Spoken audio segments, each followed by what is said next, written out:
بسم اللہ الرحمن الرحیم۔ السلام علیکم ورحمۃ اللہ وبرکاتہ۔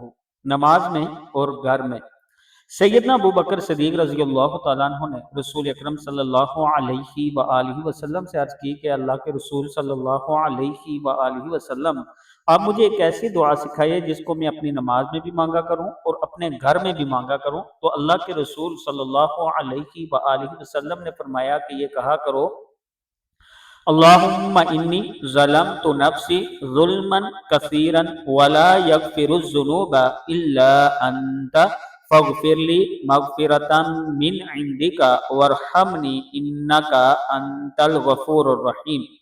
یا اللہ، میں نے اپنی جان پر بہت ظلم کیا اور گناہوں کو تیرے سوا کوئی معاف کرنے والا نہیں، سو اپنے پاس سے میری خاص مغفرت فرما اور مجھ پر رحم فرما، بے شک تو ہی بہت بخشش والا اور بہت رحم کرنے والا ہے۔ اللہ تعالی ہم سب کو اس دعا پر عمل کرنے کی توفیق دے۔ ویڈیو کو آپ نے آگے ضرور شیئر کرنا۔